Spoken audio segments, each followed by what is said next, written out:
Hi, and welcome back to Focal Point, AFR Talk. Great to have you on board with us as we make our way forward through the slog of vocally challenged hosting on my part. Somebody said it sounds like John Rivers, who's our big voice guy here at AFR Talk. He's the voice that you listen to in our open. Sounds like he's the one that's sitting in for Brian Fisher today. Now, bottom of the hour, we're going to be talking with Doug Gregory, who is the Research and Communications Associate at the Cornwall Alliance for the Stewardship of Creation. And want to talk a little bit about environmentalism. We're going to talk about wind turbines and wind farms and some of what we are discovering about the enormous health problems that are caused by wind turbines. We're also going to talk about the comparison between organic food and natural food. And I've got another story here in the stack about the next target of environmentalists. They're coming after your burgers. They're coming after char-broiled burgers in restaurants. So we'll talk about that at the bottom of the hour. Now, the meme out there in the media is that Romney is finished, that this statement about the 47%, by the way, he came out last night. I mean, I don't know. I honestly don't know, ladies and gentlemen. I honestly don't know. Romney came out last night at this Univision forum talking to Hispanics, saying that Obama said that I am the grandfather of Obamacare. He says he didn't mean it as a compliment, but I'll take it. So Mitt Romney bringing up the fact that his plan, ObamaCare, is the blueprint for Obamacare, and actually taking some credit for that. So I don't know. I honestly, I don't know, ladies and gentlemen.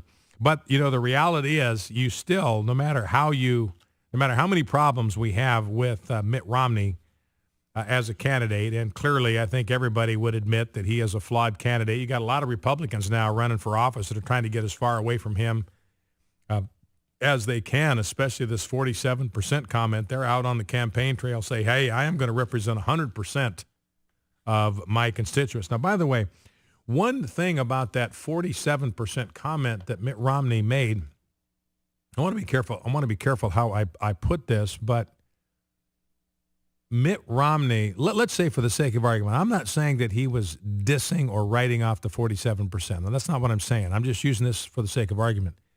If, as the left is saying, Mitt Romney was dissing the 47%, he was saying, I don't care about them. I'm not trying to appeal to them. I know I don't have their vote. I'm not even going to try. If that's what he was saying, and it kind of sounded a little bit like that's what he was saying, realize that he was doing the same thing to conservatives, doing the same thing to you and me, basically indicating that their votes are in the bank. I know they're going to vote for me, so I don't have to appeal to them. I don't have to give them a reason to vote for me because they're going to vote for me. So the 47%, they're kind of in the bank for Obama, and then maybe there's 40% that are in the bank for me. And so what I've got to try to do is go after the people that are in the middle. So Mitt Romney making it clear then, and I think this is a mistake, but Mitt Romney making it clear that his entire campaign is going to be built around sending a message that he thinks will resonate with those independents that are in the middle. Now, I've explained to you why this, I believe, is a faulty strategy, because I think a lot of those independents are independent because the Republican Party doesn't represent them any longer, doesn't speak for them. It's not conservative enough for them. And if Mitt Romney is going to gear his messaging toward what he believes to be that range in between the liberals on the left, the Democrats on the left, and the Republican Party on the right, he's just going to be pulling further and further away from these conservatives who no longer affiliate with the Republican Party because it's not conservative enough for them. And so what Governor Romney was saying, and this is why I think, it occurred to me, this is why conservatives are so frustrated right now with Mitt Romney, because he's not articulating a conservative message. This is what's agitated Paul Ryan. He's been behind the scenes saying we need to deliver more of a holistic conservative message. And by the way, the Romney campaign has decided that they are going to do more joint appearances with Paul Ryan and Mitt Romney, and I think this is a good thing for that campaign if they want to win this election. Paul Ryan is the one that brings Tea Party energy to the campaign, to the platform. Mitt Romney does not generate that kind of enthusiasm, doesn't generate that kind of excitement. People know that Paul Ryan's a true blue conservative, right down to his DNA. It's on the wallpaper of his soul to be one of us. And so I think it's time for Governor Romney to sort of draft behind some of that energy. So I think this idea of joint campaign appearances, this is what John McCain wound up doing back in 2008 with Sarah Palin. But realize, here's the reason why we feel so frustrated with Mitt Romney is Mitt Romney is telling us, look, and I think this is a mistake on his part. I'm just telling you why we're so frustrated with him. Mitt Romney is saying, look, on the campaign trail, I'm not trying to appeal to conservatives. I'm not out there sending a message that they want to hear. I'm admitting I'm not doing that. I'm aiming my message for people that are in the middle. So I'm not going to go out there and send a strong message of conservatism because the conservatives, they're in the bank. They're going to vote for me. They're not going to vote for the other guy. So I don't have to give them a reason to vote for me. Now, like I said, I think that's a mistake.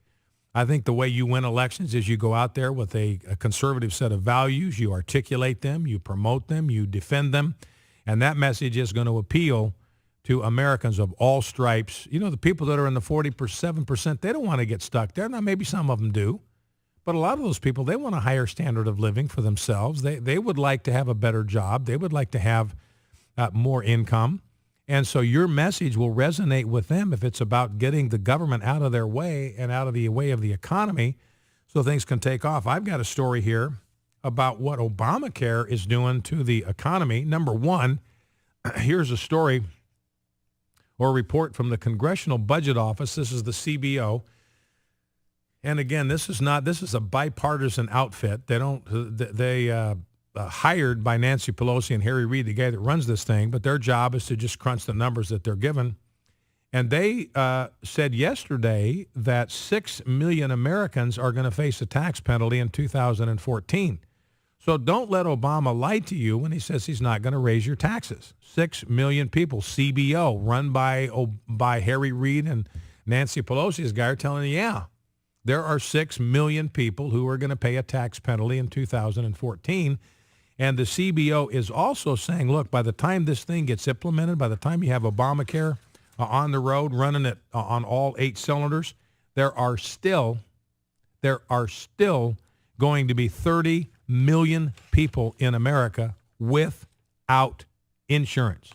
So 6 million people are going to see their taxes go up, and another 30 million people, even after Obama goes into effect, they're not going to have insurance.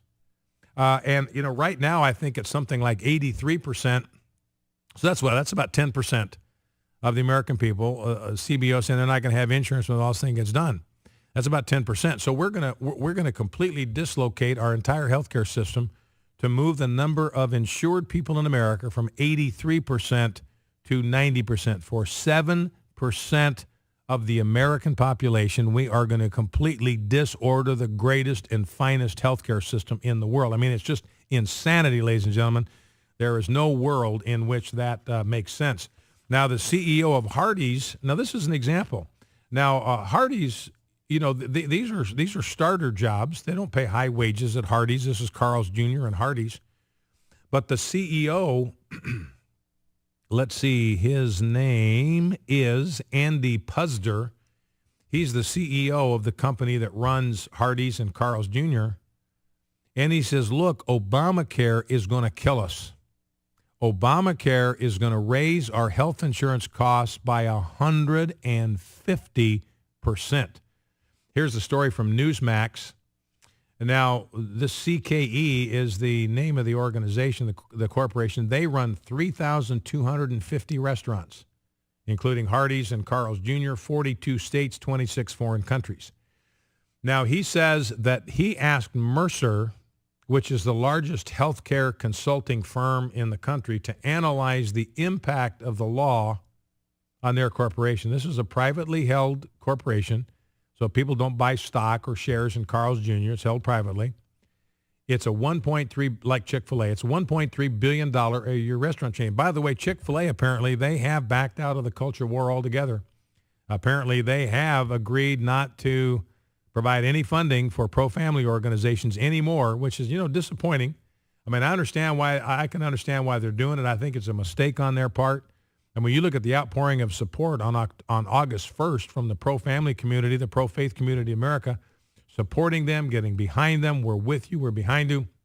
So I think a lot of those folks are going to be disappointed that it looks like even Chick-fil-A has been intimidated into keeping their values under the covers. But anyway, this Mercer consulting firm went to work and now realize Hardee's and Carl's Jr., they employ 70,000 people. This is a lot of jobs.